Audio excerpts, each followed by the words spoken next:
Boa noite aos guerreiros que ainda estão aqui e que estão ali nos assistindo.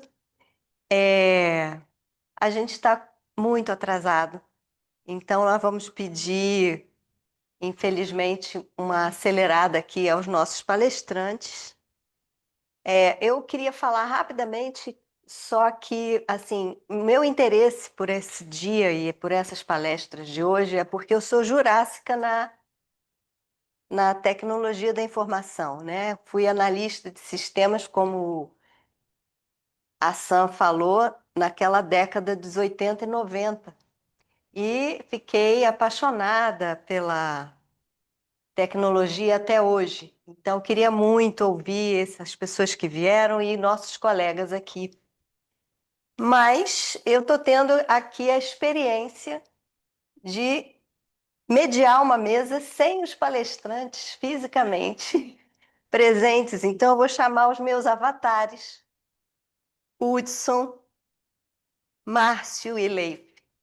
Eles estão investigando as transformações que a era digital e a IA estão trazendo para a psique humana, a identidade individual e a dinâmica dos laços sociais. Seus trabalhos nos convidam a refletir sobre um cenário em que o sujeito e a sociedade são cada vez mais moldados por forças algorítmicas. Ou seja, como a lógica algorítmica e os ambientes digitais estão reconfigurando a experiência humana, a constituição do sujeito e a natureza dos laços sociais. A gente tem o Hudson Bonomo, que é psicanalista, membro titular da SPID, doutor em psicanálise, saúde e sociedade pela Universidade Veiga de Almeida, mestre em ciências em engenharia mecânica pela COP da UFRJ, especialista em clínica psicanalítica na Universidade Santa Úrsula, coordenador da especialização em teoria e clínica psicanalítica freudo-lacaniana da Universidade Santa Úrsula, membro do Grupo Brasileiro de Pesquisas Sandor Ferenczi, coordenador do coletivo de pesquisa ativista em psicanálise, educação e cultura, e cofundador da Escola Psicanalítica da Escuta Periférica. O Hudson vai falar. Cadê você? Ele nos convida a refletir sobre o futuro da prática psicanalítica na era digital. A gente vai começar por ele. Hudson. Boa noite a todas, todos e todes. É uma honra e uma alegria estar aqui hoje, nessa casa que há mais de 70 anos zela pela transmissão e pela profundidade do nosso ofício. Gostaria de começar pedindo a vocês imaginem uma cena, uma cena que o sujeito uma cena que suspeito muitos de nós já vivemos, né, várias vezes. São 10 horas da noite de uma segunda-feira, vocês estão em seus escritórios preparando uma aula, uma apresentação, o tema é mecanismos de defesa, e surge aquela dúvida, aquela ponta solta na memória, onde exatamente, ao longo de toda a sua vasta obra, Freud distingue com mais clareza os conceitos de repressão, denegação e recalque. Lembramos de trechos, de ideias, mas a referência exata, o contexto daquela formulação, isso exige tempo, exige folhear volumes, procurar índices remissivos, um trabalho de horas, talvez alguns dias. Agora imagine uma outra cena, né? Mesma segunda-feira, mesma hora, mesma dúvida, só que em menos de 5 minutos você tem em sua tela um mapeamento completo, todas as referências organizadas cronologicamente, desde os estudos sobre histeria até a inibição, sintoma e angústia. Citações precisas dos textos originais em alemão e em português, e para completar uma síntese que articula como esses conceitos evoluíram no pensamento freudiano. Isso não é ficção científica. Isso é a nossa realidade agora. Essa realidade me leva a uma reflexão que é o coração da minha fala hoje. Freud, nosso mestre, nunca teve medo da tecnologia. Pelo contrário, ele pegou um simples bloco mágico, um brinquedo infantil da sua época, e o transformou em uma das mais poderosas metáforas para o funcionamento do aparelho psíquico, para a relação entre percepção, consciência e inconsciente. Pensem nisso. Um homem que enxergou um potencial psicanalítico profundo num gadget infantil, vocês acham mesmo que ele daria as costas a ferramentas capazes de mapear toda a literatura que ele fundou em segundos? Eu acredito que não. Minha própria jornada com a tecnologia começou de forma muito diferente. Em 1992, eu estava imerso em um universo de lógica pura. Eu estava num curso da COP de inteligência artificial, programando numa linguagem chamada Prolog. Meu desafio era ensinar a uma máquina as complexas regras das relações familiares, para que ela pudesse deduzir, por exemplo, quem era primo de quem na família. Era um exercício de pura lógica formal. Hoje, 32 anos depois, essa mesma curiosidade me trouxe aqui, da lógica que define relações familiares à tecnologia que nos ajuda a aprofundar o saber sobre as relações humanas e as novas formas de subjetivação de nossa época. Vejam o aplicativo que eu fiz para trazer para vocês hoje, sem eu programar uma linha de código ao longo de 2 meses de trabalho. Então, assim, não é uma coisa que você faz sem trabalhar, mas é algo que eu não precisei saber programação. Uma pessoa que não, apesar de eu saber programar, eu esqueci ao longo dos anos, apesar de ter trabalhado muito tempo em tecnologia, eu resolvi tentar mostrar para vocês que era possível fazer algo sem uma linha de, sem precisar programar e a inteligência artificial fazer isso para mim, né?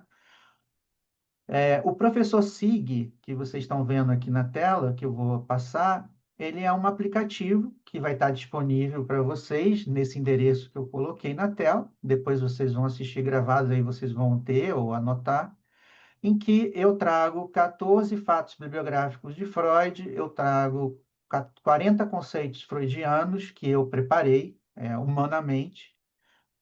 92 obras de Freud foram trabalhadas para serem estudadas. Não consegui todas, não deu tempo, né? 11 casos clínicos eu separei para que vocês pudessem também estudar. E fiz 5 joguinhos de perguntas e respostas para testar os seus conhecimentos. Com isso, você pode brincar de aprender a obra freudiana com um aplicativo que foi construído com a IA. Então, assim, apesar de que a gente, né, tem essas angústias com a IA, ela é muito útil como uma ferramenta para construção de pesquisa e para estudo, né, teórico, né? Então, eu acho isso muito interessante. Vocês estão vendo agora, eu também criei um chatbot, que vocês podem conversar com o professor Sig e perguntar para ele o que vocês estão com dúvida. Ele tira dúvidas, e eu construí a base de dados somente com a obra do Freud. A parte que eu não preciso construir ele fala português, né? Ele fala outros idiomas, mas a parte que eu construí é o saber freudiano que está disponível para que vocês possam fazer perguntas e obter respostas, tá? Então, vai ficar um tempo, eu vou deixar um tempo isso aberto, porque ainda é só um protótipo, mas para vocês também brincarem com isso e entenderem como é interessante, né, o uso da IA no aprendizado teórico e na pesquisa. Vou pular para a próxima, né? Eu sou assumidamente um otimista quanto ao uso da inteligência artificial na psicanálise, sempre como ferramenta, buscando com cuidado aquelas ferramentas menos contaminadas pela política capitalista e colonial. E hoje eu quero mostrar a vocês o porquê, né? Que isso é muito bom utilizar isso e vou mostrar as ferramentas que estão disponíveis hoje para vocês começarem e iniciarem com um certo conhecimento e com uma certa segurança nesse mundo da IA. Então, vou direto ao ponto. A IA não é um robô que pensa sozinho, não é uma consciência artificial que vai nos substituir na clínica. Esqueçam as imagens de Hollywood. Para nós, psicanalistas, a IA é fundamentalmente um assistente de pesquisa extraordinariamente letrado. Pensem nela como nossa própria capacidade de buscar possibilidades em uma escuta clínica, só que com acesso instantâneo a toda a literatura existente. E quanto ao famoso medo da alucinação, que acho que é o maior tabu da IA, todo mundo fala, a IA alucina, né? Aqui está a verdade que poucos contam. A IA ela não alucina, nós é que muitas vezes perguntamos mal, e eu demorei um bom tempo para aprender a perguntar para a IA, né? A máquina não tem delírios, fantasias ou distorções perceptivas como nós humanos. O que chamamos de alucinação nas máquinas é a esmagadora maioria das vezes reflexo direto da imprecisão das nossas perguntas. Imagine pedir uma supervisão a um colega mais experiente dizendo apenas atendo um rapaz que fala muito da mãe. Se você fizer isso, você não tem uma resposta muito precisa. Então, sem o contexto transferencial, sem a dinâmica das sessões, sem uma hipótese sobre a estrutura psíquica, que tipo de elaboração profunda nós poderíamos esperar? Provavelmente uma resposta genérica talvez até seja, se você receba uma resposta equivocada do teu supervisor. Então, com a IA, a lógica é a mesma. A qualidade da resposta está diretamente ligada à qualidade da pergunta. Então, exige realmente um esforço para você elaborar uma boa pergunta para que você tenha uma boa resposta, né? Então, se você pergunta como o conceito freudiano de transferência, apresentado em 1912, é expandido nos textos sobre a técnica psicanalítica e quais as implicações para o manejo clínico um paciente com forte resistência narcísica, segundo a perspectiva da segunda tópica, ele vai te responder com precisão, sem erro. Você vai poder, inclusive, confrontar com as suas referências e você vai entender que funciona. Percebem a diferença? Então, ao perguntar corretamente, incluindo o nosso contexto teórico, freudiano, clariano, winnicottiano, nosso objetivo, estudo, apresentação, e pedindo fontes específicas, o risco da chamada alucinação desaparece. Ela se torna o que realmente é, uma ferramenta de pesquisa e não é um oráculo, né? Mas como isso muda concretamente a nossa rotina, né? Então, vou apresentar a vocês 4 cenários, né? Primeiro é a pesquisa acadêmica. Todos aqui já fizemos uma revisão de literatura, um trabalho que podia levar semanas de garimpo em bibliotecas e bases de dados. Ferramentas como o Perplexity, que eu vou passar o link também aqui, em seu modo acadêmico, fazem isso em minutos. Encontram teses de doutorado, teses de mestrado, dissertações ao redor do mundo, em todos os idiomas, e com referências e links para instituições do mundo inteiro. Então, você não precisa mais ir na biblioteca e ficar procurando revistas e artigos. Hoje, você tem uma ferramenta que funciona e que é precisa nas referências. Isso é muito novo, né? Na época que eu terminei o doutorado, que foi ano passado, isso aqui era experimental. Hoje, ele funciona perfeitamente após um ano. Então, assim, anda muito rápido e é tudo muito novo, né? Você tem uma versão do Perplexity que funciona muito bem no WhatsApp. Eu vou passar para vocês o telefone do WhatsApp do Perplexity. Vocês podem conversar com o Perplexity pelo telefone, pelo WhatsApp. E a qualquer momento, numa aula, você está com uma dúvida, ou alguém falou alguma coisa de um conceito que você não conhece, você pode perguntar e ela vai te responder e vai te dar referências. Então, é muito bom companheiro de aula, muito bom companheiro para você no caso de dúvidas, né? O cenário número 2, para mim, é o meu companheiro de leitura, né? Eu uso o chat GPT no modo voz, no celular. Então, enquanto estou lendo um livro, se eu caio em alguma página que eu não conheço o conceito, ou eu não sei filosofia, ou eu não sei aquele filósofo, eu pergunto e o chat GPT me responde por áudio. É só perguntar, é só deixar ele quietinho ali enquanto estou lendo, e aí você pergunta e ele te responde.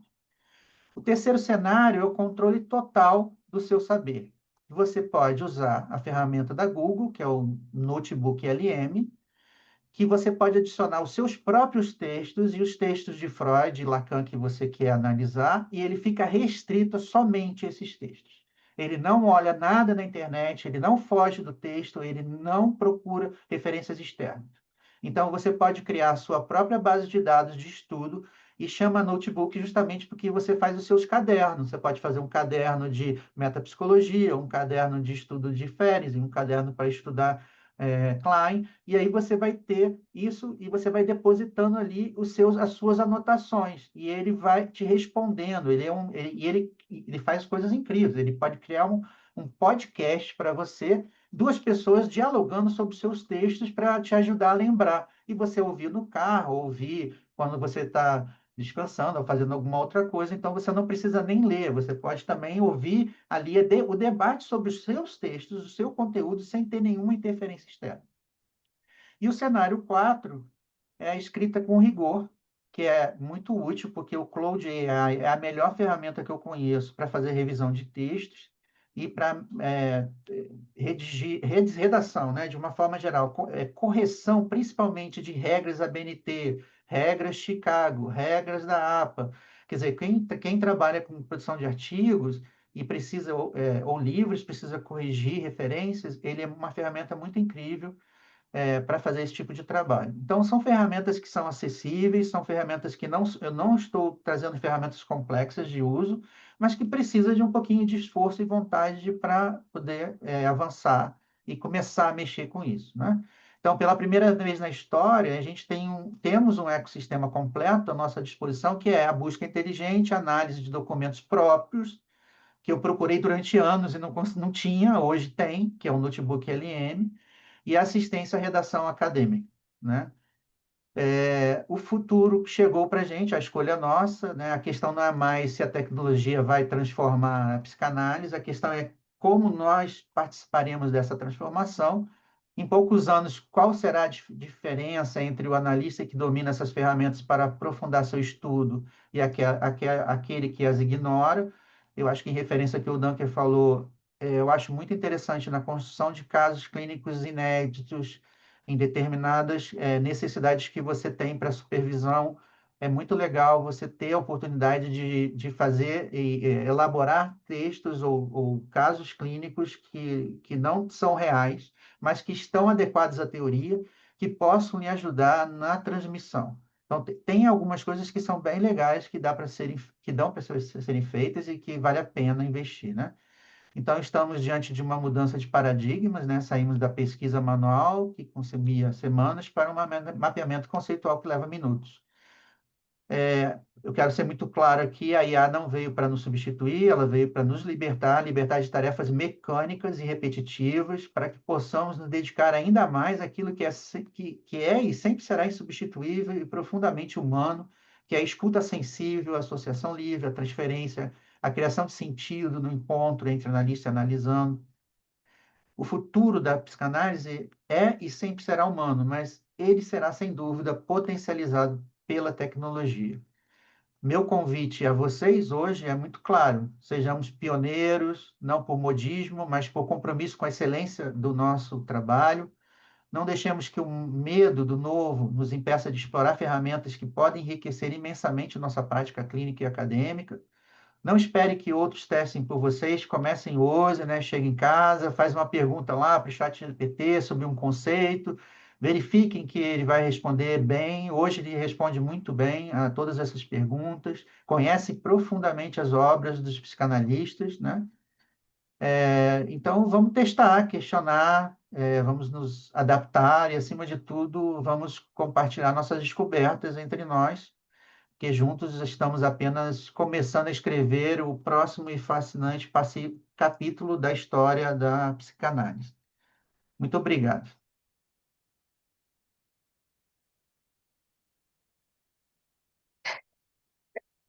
Bateu um recorde aqui pra gente, né? E foi muito legal. Vocês preferem fazer as perguntas no fim? E vocês preferem responder no fim? O que vocês acham? Hudson? Oi. Eu, As eu perguntas. prefiro no final. No final. Tá. Eu, eu também prefiro no final, Cíntia, Márcio falando. Tá bom. O Leif chegou? Eu tô aqui desde o começo. Ah, tava. A gente não sabia, não tinha visto. Eu tô aqui. É, então, vou apresentar o Leif. Leif Grunewald tem doutorado em antropologia social. Sua área de concentração é antropologia e filosofia. Pós-doutorado em filosofia pela Université Toulouse II, junto à equipe de recherche sur desculpa meu francês, rationalité philosophique et le savoir. Atuou como Visiting Research Scholar no Departamento de Filosofia da Universidade de KwaZulu-Natal, na África do Sul, e atua como professor assistente 1 na cadeira de Filosofias Não Ocidentais da Faculdade de Filosofia da Universidade do Estado do Pará. Possui formação e atua em esquizoanálise e clínica etnopsiquiátrica pelo Centre Georges Devereux. O FI vai explorar a vergonha prometeica do a-eu. Leif, está com você a palavra. Obrigada pela sua presença. A SPID agradece que você esteja aqui conosco hoje. Bem, eu que agradeço o convite, agradeço, né? Queria agradecer a generosidade do Márcio. Márcio é um amigo querido. Tive a oportunidade de acompanhar vários percursos do Márcio, assim, né? Márcio fez estágio docência comigo, tive na banca de doutorado do Márcio. E, enfim, agora mais uma vez, é sempre uma alegria, e uma alegria estar com o pessoal da SPID, né? Eu preparei um texto, me deram, né, uma janela de tempo, mas eu pensei, cara, sexta-feira de noite já deve estar todo mundo cansado, assim, né? Então eu preparei um texto, como eu falo muito, eu decidi preparar um texto para evitar fugir muito do tempo que me deram de mais ou menos 25 minutos. Nesse sentido, eu peço licença para ler esse texto, mas antes de começar, eu queria agradecer, né, mais uma vez ao Márcio pelo convite irrecusável para estar aqui nessa noite. Participar dessa mesa, mesmo que sob efeito da distância, é uma alegria sem par para mim, pelo que eu agradeço muito. Né? Inclusive, eu imagino que as notas que eu preparei já têm algum tempo para dar algum sustento àquilo que eu gostaria de papear com vocês essa noite, interpõe-se a circunstância em que nos falamos.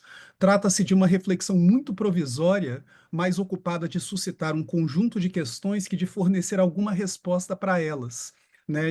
E esse tema que é sobre uma vergonha como a de Prometeu, né? O titã que criou a humanidade roubou o fogo para ela, mas acabou gravemente castigado com o encarceramento e com a picada diária do fígado por uma águia, que nesse caso meu fígado permaneça ileso e que ninguém aqui nessa sexta-noite queira um pedaço dele.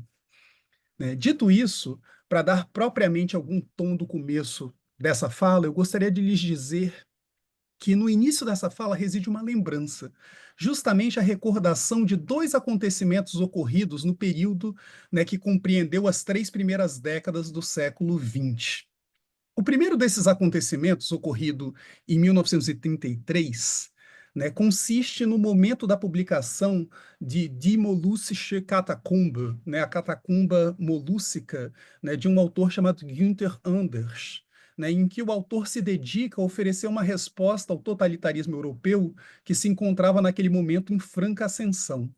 Ao levar a sério o tom e o teor de publicações como Mein Kampf, né, particularmente caracterizado por Anders como um livro absolutamente mau, odioso, mas indisputavelmente inteligente, esse autor nos apresentava sua Molússia, né, um experimento literário de transposição mais ou menos transparente da Alemanha hitlerista, apresentado numa narrativa sobre o regime escravagista de Burru, né, cercado tanto de mentores e falsos opositores, sempre dispostos a trair sua própria liberdade, a fim de encontrar um lugar para si no regime, quanto de máquinas que, em detrimento dos humanos, delineiam um caminho de progresso tecnológico e desprezo pelos modos de reprodução de seres humanos. O que Anders descreve ali para sua Molússia é um ideal de consubstancialidade instrumental entre máquinas, que remeteria menos à possibilidade de integração que numa competição genuína entre sujeitos humanos e máquinas que são dotadas de maior valor ontológico. Bastaria aos molussianos, segundo Anders, renunciar de vez sua própria inferioridade, aceitando a natureza limitada de seu corpo, e tornar-se semelhantes aos seus deuses, as máquinas, ou melhor dizendo, subordinar-se a elas a ponto de tornarem-se para elas próprias alguma forma total e absolutamente consubstancial com elas, tornando-se nesse movimento, e aqui cito o próprio Anders, né, seres viventes que vivem a mesma vida. Isso, claro, para o caso da primeira lembrança residente no início desse texto. A outra, aquela que consiste na recordação importante da publicação de Psicologia das Massas e Análise do Eu por Freud em 1921.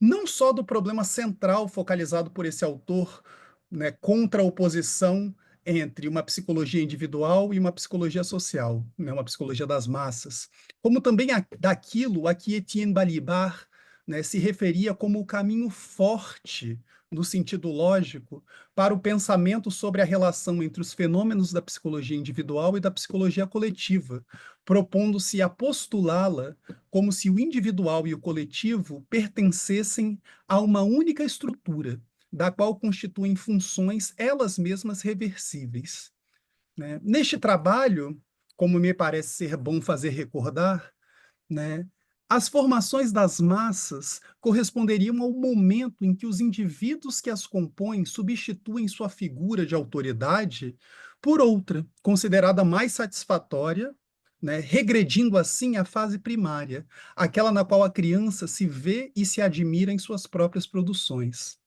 Paralelamente, o que não nos parece menos interessante é o fato de uma segunda efetuação pulsar noutra obra de Freud, já por ocasião da publicação do Mal-Estar na Cultura, né, no qual Freud, ao fazer referência já no final do livro à miséria psicológica das massas, destacará que elas, imersas em seu igualitarismo e incapazes de se submeterem à autoridade de um líder, vigiam-se ciosa e possessivamente a fim de manter um superego narcísico apenas para si, apenas para si próprias e prevenir a irrupção de qualquer forma de liderança. No encontro de uma lembrança com a outra,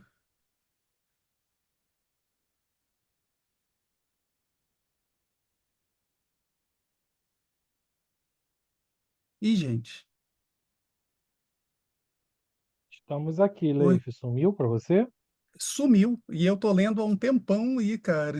Não, mas É, estamos ouvindo tudo. Tá ah, você normal. está. Ah, é porque para mim tinha Tá tudo sumido. normal. Tá tudo Não, não, tá normal? tudo normal. Ah, ok, Tudo, então. tudo ok. Então vamos lá. No encontro de uma lembrança com a outra, então vamos lá, aqui, deixa eu me relocalizar aqui. Paralelamente, o que não nos parece menos interessante é o fato de uma segunda efetuação pulse noutra obra do autor, ok. Né, superego narcísico apenas para si própria e prevenir a irrupção de qualquer forma de liderança. No encontro de uma lembrança com a outra, o problema que dá origem a essa intervenção dessa noite encontra o meio mais apropriado para revelar-se em toda a sua complexidade. Como relacionar o rebaixamento do homem, enquanto homem perante as máquinas, que sucede tanto melhor quanto continuam a garantir aparentemente a liberdade da pessoa e os direitos do indivíduo, com os temas da miséria psicológica das massas e da relação entre uma psicologia individual e uma psicologia social? O desenho para o qual essas tensões e as questões dão um contorno é um no qual, quanto mais avança a tecnologia, mais nos impressiona que o humano, tal como efetua-se desde o nascimento, revele-se cada vez mais obsoleto, inútil e embaraçoso. Obviamente, como humanos, nascemos bem-vindos, mas estranhos a um mundo que parecemos só poder habitar se buscarmos refúgios em estruturas artificiais. Essa mesma retirada que estaria nos conduzindo para um mundo no qual, né, a existência humana está se tornando cada vez mais condicional e exposta ao poder do artifício, que destaca e acentua cada falha humana. Tudo pareceria ocorrer aqui, então, como se no entorno de máquinas altamente eficientes, a experiência de ser humano, né, passou a corresponder a uma falha vergonhosa e, finalmente, uma condição da qual esperamos ser absolvidos. Noutras palavras, quanto mais ilimitada a capacidade da máquina se torna, mais limitados e finitos nos sentimos e mais ansiosos ficamos. A força anestésica dos objetos tecnológicos Coincide, assim, com uma hipersensibilidade em relação às nossas próprias limitações individuais e exagera nossa consciência de nossas próprias falhas potenciais. Esse modo de pensar abre uma perspectiva sobre nosso futuro digital, que pode nos ajudar a ver como as máquinas higienizam cada vez mais eficientemente efi- espaços condicionais e constelações de poder que se desvelam no curso de nossa modernidade tecnológica. No mundo que se forma, o originário estranhamento do mundo que nos faz recuar para a máquina significa concretamente não ser admitido nesse mundo. Em tal contexto, então, aponta-se para um mundo em que a grande maioria é impedida de qualquer mobilidade, da mesma forma que os carros são mantidos fora das ruas se não forem considerados legais para a circulação. Ser sem mundo também descreve a realidade econômica mais concreta, específica de classe e concernente à propriedade material. Isso significa concretamente que o mundo que um ser humano está criando ou ajudando a criar não pertence a esse ser humano, que ele ajuda a erguer para outra pessoa. Em tal contexto, tanto as tecnologias digitais quanto a inteligência artificial, né, AI, e aí, como eu tenho gostado de brincar, né, para brincar com seu correlato anglófono, mostram-se um artifício complementar, pois se podia se imaginar que o humano encontrava-se sob risco de se tornar obsoleto, porque pode ser substituído por máquinas inteligentes, a obsolescência inata que passou a marcar a humanidade encontra-se amplificada com consequências cada vez mais fatídicas.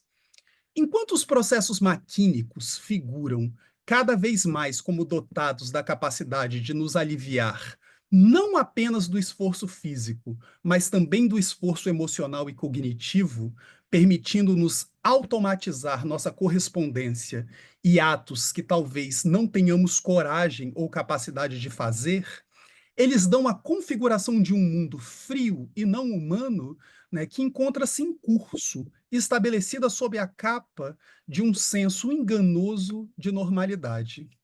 A vizinhança entre essa espécie de obsolescência do humano, para falar como Anders, né, perante as máquinas e os novos processos de formação de massas, faz pulsar outras tensões, especialmente à vista das novas implicações não só de nossa experiência de existir num mundo, né, que configura-se em torno de tecnologias digitais, mas também das maneiras pelas quais pensamos e agimos diante desses processos. Isso porque, enquanto nossa relação com esses artifícios tecnológicos de que dispomos, né, manifestos como instrumentos de produção e de razão capazes de incrementar nossa perspectiva sobre a experiência do humano, poderia ser caracterizada como um modo no qual a artificialidade teria passado a ocupar um lugar natural para a existência humana, a própria ideia de tecnologia teria passado a designar não só um objeto, mas os próprios gestos contemplativos que buscam alcançar. E da tensão surge assim uma questão: como a relação entre nós e as máquinas, que produzem efeitos concretos e inscrevem diante de nós a própria possibilidade de pensamento, podem ser pensados em termos outros, que não o da grande divisão entre humanidade e os outros tecnológicos. Tecnologia, enfim, porque essa palavra não figura como uma mera extensão dos nossos sentidos, mas sim dos nossos desejos. É importante ressaltar, conforme uma autora que eu gosto muito, chamada Babette Babirche, né, coloca, né, que isso esconde um orgulho de apropriação e uma vergonha, como vimos que Anders fala disso.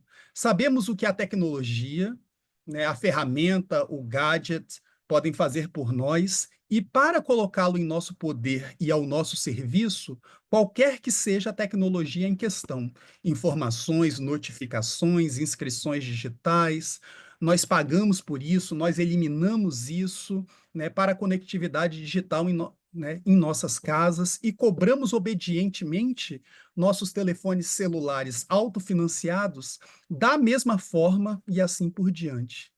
Assim, nosso envolvimento psicológico e cumplicidade com nossas máquinas faz parte, né, do milenarismo contínuo de nossa era, de algo que se poderia imaginar como um techno-cargo cult, né? Um culto aos objetos técnicos. Note-se que isso corresponde a dizer que a ideia de tecnologia e a preocupação que temos com e pela tecnologia é sobrenaturalmente religiosa, preenchendo o vazio ou o rastro do qual Hegel, em sua Fenomenologia do Espírito, já havia anunciado, bem antes de Nietzsche, como a morte de Deus. Esse movimento, né, pode ser observado, diferentemente do caso do louco de Nietzsche, que invade as igrejas para tocar seu eterno Deus, chamando as igrejas de tantos sepulcros para a divindade perante as novas modalidades de trabalho remoto, né, que deram vistas à experiência de humano como a de um eremita, transmoderno, trabalhando incansavelmente como um monge enclausurado em sua cela. Ao mesmo tempo, o foco sobre a experiência contemporânea, que salta cotidianamente às vistas, de se estar sozinho, mesmo na companhia de outros, traveste-se tanto da vocação de ser o dono da sua própria sorte, conscientemente não remunerado pelo trabalho excessivo realizado por muitas horas ao longo do dia, quanto para a produção de massas capazes de pagar e apreciar sob demanda os precipitados desses dispositivos tecnológicos.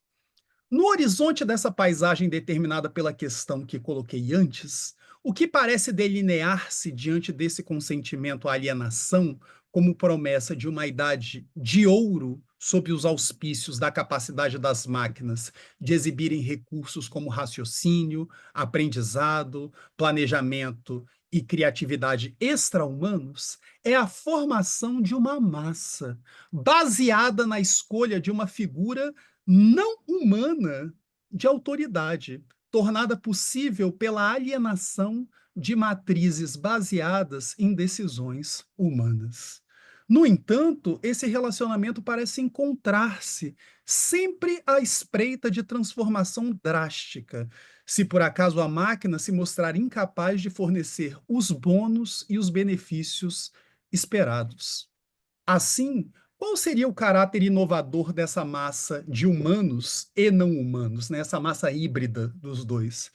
Estaria ele relacionado ao gozo que as máquinas revelam e que as subjazem como uma mola inflexível? Pensando dessa perspectiva, caso as máquinas se mostrassem incapazes de atender às expectativas humanas, estariam elas fadadas ao seu fim, vendo-se assim forçadas a multiplicar as promessas sobre as quais repousa sua autoridade sob o risco de experimentarem seu próprio fim? Né? É bom lembrar que prazer aqui parece figurar como produção interminável, e a massa é o laço de uma refeição canibal onde se alimenta de absoluta servidão. Mas isso só nos surpreende se deixarmos de lado o fato de que, mantendo a máquina sob sua ameaça de amor hífen ódio, né, amódio, né, a massa figura como prenúncio de um campo marcado com a chancela de um narcisismo regressivo. Tudo se pareceria, então, como se estivéssemos diante de uma massa criadora, né, de uma nova horda que não voltou a uma origem, mas criação de um novo tipo de massa organizada, para empregar a expressão de Nathalie Saltzman, né, em torno de um totem sem tabu, dando assim um testemunho de uma regressão que figura não apenas civilizacional, né, entendida como redução ao narcisismo, mas também ontológica. Para o caso da composição dessas espécies de massas híbridas de humanos e máquinas, a inovação tecnológica, assim como o mal saltzmaniano, tem efeitos e consequências imprevisíveis, ao mesmo tempo em que reconfigura os parâmetros da humanização, estaria a nos conduzir cada vez mais a um mundo no qual a existência humana está se tornando cada vez mais condicional e exposta ao poder do artifício que destaca e acentua cada falha humana. Uma massa, portanto, que vê alterado seu credo, seu elemento primário, de que cada eu é insubstituível, dando espaço à tensão entre o comportamento do eu, diante de seu caráter substituível, e o eu que se envergonha de si mesmo, sem que essa vergonha nunca acabe, quando percebe-se diante das máquinas, ao mesmo tempo idêntico e não idêntico a si mesmo, né? Mas as massas híbridas não apenas fundam uma outra imagem de eu, essa que estamos chamando aqui, né, de AI, a eu, né? Dadas as condições específicas de constituições dessas massas, o eu também se fecha em si mesmo, como uma espécie de caracol. E a intencionalidade só ganha sentido em coordenação com esse contramovimento maquínico. O eu não apenas vê, ele também é visto. Não apenas pretende, ele também é o objeto da intenção. É esse mesmo o caso da vergonha diante das máquinas, que também pertence a essa classe de atos intencionais bidirecionais, porque ela vira as costas para a autoridade diante da qual se sente envergonhada. A vergonha não pretende ver ou não ver a autoridade superior. O que ela quer é não ser vista. Essa relação difere tão fundamentalmente do que se costuma chamar de intencionalidade, que se deveria inventar talvez um novo termo para descrevê-la. Bem, temendo que meu tempo já esteja para acabar, direi para concluir apenas sobre o que a vergonha diante das máquinas que caracteriza o eu é. Trata-se, segundo entendo, de um ato reflexivo que leva a um estado de confusão. Esse estado reflexivo falha porque, no processo, os humanos se experimentam diante de uma autoridade da qual se afastam. Eles se experimentam como algo que eles não são, de uma maneira que inescapavelmente os impressiona, que eles, ao final, reconhecem-se como isso, apenas isso. Bem, gente, desculpem a correria com o texto, assim, posso disponibilizar o texto depois, mas muito obrigado pela oportunidade de estar aqui essa noite. Obrigada, Leite. Eu gostaria de ter esse texto para a gente ler, tá? Foi muito bom. Então, disponibilize. Ah, com prazer, eu mando para o Márcio. O Márcio pode fazer circular se ele não se importar. Tá ótimo, obrigada. Márcio Garrit é psicanalista, filósofo e doutor em psicologia clínica pela PUC-Rio. Mestre em psicanálise, saúde e sociedade pela Universidade Veiga de Almeida. Membro associado da Sociedade Psicanalítica Iracy Doyle, atua como psicanalista clínico, supervisor e docente. Márcio Garrit vai explorar como o cyberpopulismo oferece novas formas de identificação por meio de imagens, afetos e gozo imediato. Márcio? Boa noite a todos e todas. Prazer estar aqui. Leif, muito bom te ver.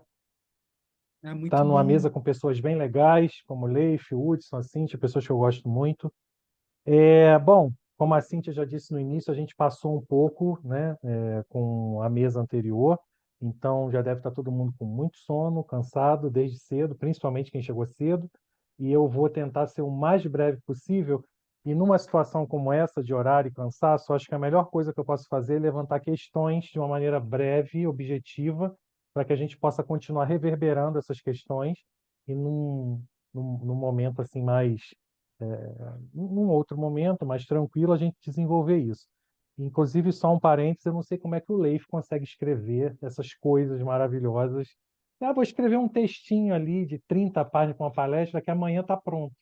Então, você consegue isso, depois você me ensina que a gente que tem coisas fantásticas. Eu vi Nathalie Zaltzman e o Anders, Pena que, né, nessa pressa, nesse cansaço, mas é muito bom te ouvir sempre, cara. O Leif é um cara que eu vou levar para sempre no meu percurso. Ah, Bom, falando sobre o cyberpopulismo, então, fazendo um resumo da minha fala, assim, na verdade eu nem vou fazer uma fala, eu vou trazer questões para que quem quiser perguntar agora ou depois, enfim, e a gente pode ir desenvolvendo no próprio espaço da SPID mais para frente, algumas questões sobre o próprio cyberpopulismo. E aí eu peguei algumas coisas atuais e vou levantar uma questão para vocês reverberarem, assim espero, com tudo isso. Bom, o que que é a liderança, né? A liderança em Freud é algo que está muito bem explicado ali no Psicologia das Massas. Eu não vou passar por isso agora, mas eu vou tentar trazer um pouco para o que vem a ser liderança baseada no algoritmo, né? E o algoritmo é algo que é fabricado, é produzido a partir de uma imiscuição humana, mas a questão que se coloca em cima de duas coisas que a gente tem pensado hoje é o quanto e até quando, perdão, essa imiscuição humana em relação à produção desses algoritmos vai estar firme, né? Vai estar funcionando dentro da cultura. Quando o Dunker falou mais cedo, né, sobre essa produção de conhecimento da IA e etc. e tal, hoje a gente tem um processo de LLM generativa. Esse processo de LLM generativa, né, que desde lá, se a gente for pegar, né, do Turing, né, não precisa ser humana, basta parecer. Se a gente for fazer essa organização até agora, a LLM generativa cria, ela gera, falando de maneira direta, ela gera conteúdo novo. E aí, ela gera conteúdo novo a partir de uma programação inicial. A questão que se coloca é, esse conteúdo de LLM generativa atual, né, que já é muito evoluído e já está muito absurdamente provocante, né, tem-se uma interrogação entre tudo que se produziu hoje e sobre a possibilidade de que ela própria se produza em algum momento. Esse abismo, que eu não sei mais se é abismo, mas esse espaço é o que vai fazer com que mude toda a história da humanidade, e não é exagero, não é Hollywood, é de fato o que está rolando, é uma interrogação, né? Você tem no Brasil o Nico Leles, que não acredita que nada disso será possível, mas você tem agora um rapaz chamado Eli Liefland, que, né, acabou de sair com o AI 2027, ou o Harari, que é um cara ultra futurista, e confessando para vocês, eu gosto dele, apesar dele dar uma voada. É, então você tem de um lado um Nicoleles, onde explica muito bem, né, dentro do seu campo de saber, que é impossível que ela produza por si só em algum momento. E você tem esses autores e mais um monte de outros que a gente pode trocar mais na frente, que diz que, na verdade, é só uma questão de tempo de isso acontecer. Esse cenário é o que vai, de fato, acontecendo, e a minha ideia aqui com vocês é trazer uma produção de interrogações para reverberar, repito, se assim eu conseguir, né? E acho que esse é o melhor papel que eu posso fazer agora, a gente chegando nessa produção, nessa autoprodução, né? A gente vai estar desenvolvendo o que atualmente está se dizendo, está se chamando de internet morta, que é como se fosse uma internet que gera coisas não mais geradas por humanos. Se a gente parte desse princípio de que um dia isso possa acontecer, que está linkado com o processo de superinteligência, imediatamente a gente está lidando com o que o Harari traz no último trabalho dele, que é uma transformação simbólica da construção cultural, não mais por humano, mas por algo morto, ou seja, por um processo generativo de IA. Se isso acontecer, acabou a cognição como a gente conhece, né? E a gente literalmente tem novos sujeitos. E a gente tem uma nova clínica e a gente tem um novo tudo, como o Dunker fala de novas subjetividades.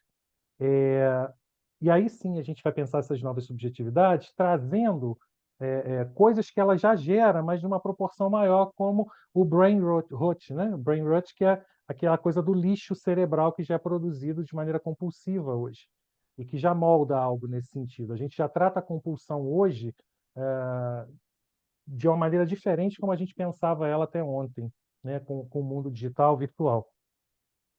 Isso tudo, gente, para dizer o seguinte: a liderança digital ela se forma em cima daquilo que, né, é produzido pelo algoritmo, em cima daqui, e qualquer um pode ser um líder. A liderança hoje ela é fragmentada. A gente consegue ter no nosso, vou falar de Brasil, No nosso país hoje, né, nos últimos 10 anos, a gente vem tendo, por exemplo, influencers com mais poderes do que muitos políticos. E não que os políticos não sejam influencers, né? A gente teve um exemplo aqui, uma época do Olavo de Carvalho, que teve um poder sobre toda a política quando ele chegou no auge das loucuras dele. O próprio Bolsonaro e etc. e tal. E eles se ligam em cima daquilo que está na trend, que está no top, daquilo que é produzido e retroalimentado. E retroalimentado pelo quê? Pela nossa predisposição em odiar, né? O que não é novo na obra freudiana e o que não é novo, mas é evidenciado, talvez, eu acredito que sim, no na nossa contemporaneidade. Concluindo a minha fala e trazendo mais interrogações, eu peguei esses dois, né, essas duas obras atuais que eu achei interessantes, que eu tenho lido e tenho achado bacana, apesar de futurista, que é o do próprio Elai, né? O Elai diz que em 2027 é o fim do mundo, né? Falando de maneira metafórica aqui. 2027 é o fim do mundo porque ele já está propondo uma possibilidade de uma explosão dessa superinteligência. E se isso acontece, ele vai dizer é 50-50.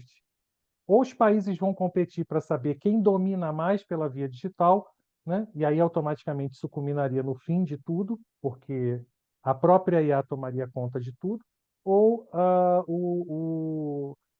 os países mais poderosos se juntariam para frear a continuidade da evolução dessa tecnologia, o que é um debate interessante, né? Para que tanta ciência? Para que tanta IA? Para que tanta coisa? Isso é um debate importante. E o Harari vai falar justamente disso, né? Com a evolução da IA, o que para ele é um fato, não tem regressão, é extremamente crescente, a gente mudaria a forma de como as culturas são estruturadas, né? De como as culturas nascem, se desenvolvem e morrem, porque elas não serão mais estruturadas por um processo de desenvolvimento do pensamento humano, mas sim por um outro processo que eu ousaria dizer, não eu, mas alguns pesquisadores que eu li, como por exemplo o Luca Possati, de que na verdade vai ser a produção de um grande inconsciente artificial.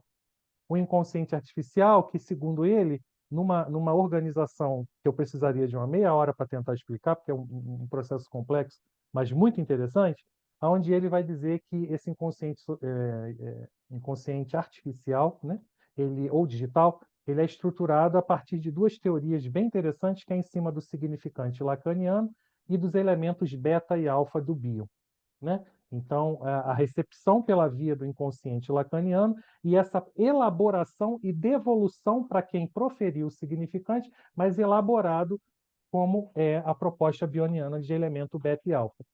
Esse sujeito que profere recebe isso perlaborado, que se falando de uma superinteligência, não vai ser perlaborado ou elaborado a partir daquilo que ele falou, mas a partir daquilo que pode influenciar, daquilo que pode colocar o sujeito numa lógica que não é mais a lógica que ele quer, mas uma lógica que já está pré-programada. Partindo desse princípio e dessa possível distopia, ou terrorismo, se vocês quiserem, de um futuro tecnológico, eu vou lançar uma pergunta que eu até escrevi, que eu achei interessante, para eu não perder, né? E repeti-la aqui para vocês. Essa convergência de pensamento desses dois autores, né, que eu acabei de dizer para vocês, coloca a liderança no século XXI com a seguinte questão: o cyberpopulista é um humano que encarna a máquina ou será uma máquina que vai encarnar o humano? Gente, são essas reflexões. Desculpe a correria, mas o horário nos obrigou e a gente continua em outros eventos, outros dispositivos, outros seminários, e eu fico à disposição para a gente bater um papo. Obrigado, obrigado a todos. Obrigada, Márcio. Obrigada. Eu também tinha elaborado aqui umas perguntas, uma para cada um, mas nós vamos deixar para a próxima. Eu vou mandar as perguntas por e-mail, que eu quero ouvir. Tá bem? Isso. Nós... É mais fácil, você não acha? Obrigada, viu? Boa noite a todos. Boa noite, obrigado. Obrigado, gente. Boa Obrigado. noite. Bom ver vocês. Boa Tchau, noite. tchau, Tchau. gente. Boa noite.